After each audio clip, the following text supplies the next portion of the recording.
it's Rob Doran here from Bath with the Maiden update. Hope you're all well, guys. It was my 40th birthday last Friday. Do I look any older? I probably do, don't I? So what have we got today? Well, we've got the much anticipated, hotly requested new vinyl box set from Iron Maiden. Sturdy box, much larger than the last one. This is one that will hold 13 albums, so you can fit your Book of Souls in there as well. So what's happening here? Apart from Virtual 11, which was issued on black vinyl, and also obviously No Prayer and Fear of the Dark, this is the first time all the other releases here are going to be on black vinyl, which is very exciting. So the box looks very cool. Within here you got the first two, which is No Prayer for the Dying and Fear of the Dark, and then what comes separately to the box that you can buy are the next in the series, and there's been 4 released this month of May, with 4 coming in June, 4 July. So No Prayer for the Dying and Fear of the Dark actually come cellophane within the box, and of course X Factor and Virtual 11, the Blaze Bayley years, are available separately as well. So what do I think of it? Well, it's a great box, isn't it? I mean, it's extremely sturdy.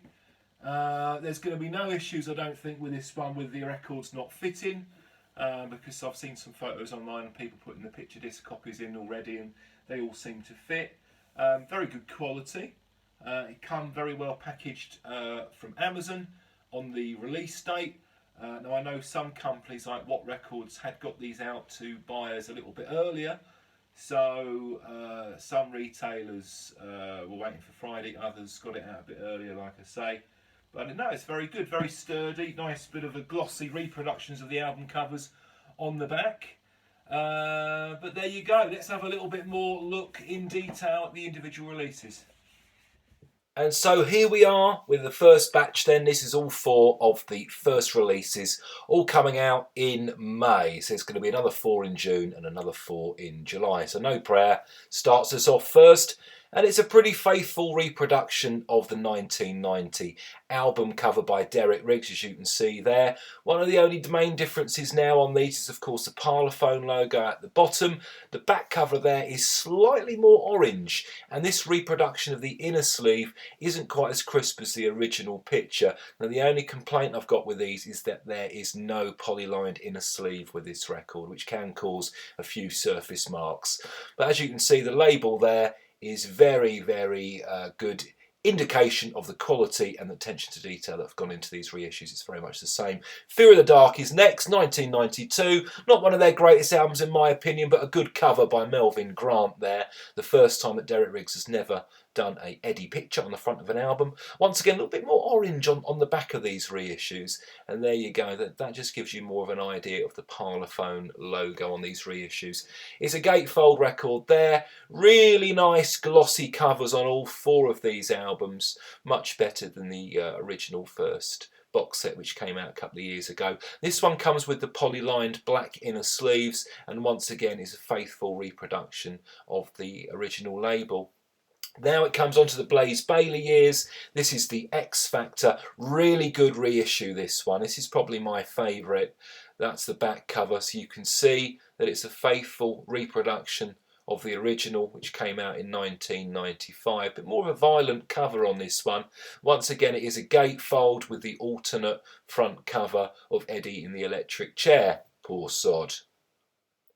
It does come with the booklet. A lot of people were wondering whether it would or not. This one certainly does include the booklet, which is a great addition and gives it a bit more of a quality feel. That's another pic of the front cover of it. So it folds out, it's quite long, includes all the lyrics as well as band pictures.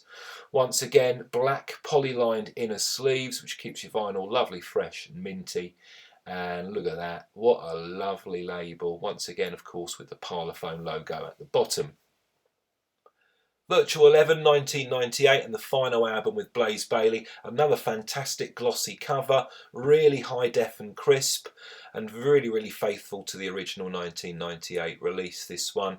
The gatefold, can you remember all these footy stars? There's Stuart Pearce, Tino Asprilla, Gaza, Uh, all sorts of things. Unusual release, this one, obviously tying in with the '98 World Cup in France. Some great tracks like Clansman, Don't Look to the Eyes of a Stranger, and of course Future Real. This one doesn't come with the polylined inner sleeves, just like the original album didn't. And look at that great label there, brilliant stuff. So what do I think of them? Well, guys, I've got to be honest. I've made some notes on the video we just watched, and I'm pretty impressed with them, to be honest with you. Like I said in the videos, it would be nice if there was, on all the albums, there was some polylined inner sleeves as an option, just to keep your vinyl in pristine condition, because the Virtual 11 and No Prayer for the Dying ones are in that card inners, which can cause quite a few surface marks. The reproductions of the album covers much better than the first series of the 80s albums. Some of the records in that series, like Peace of Mind and also Power Slave, the scans weren't quite so good. The only flaw that I can see in this first batch of the new set would be the inner sleeve to No Prayer for the Dying is a little bit washed out, and it's a different material. The original UK version was much more glossy, much more like the actual album sleeves in this series. It's quite matte. In the US, in the first press in US, the Epic Red Vinyl, that had a different textured sleeve, very much more matte.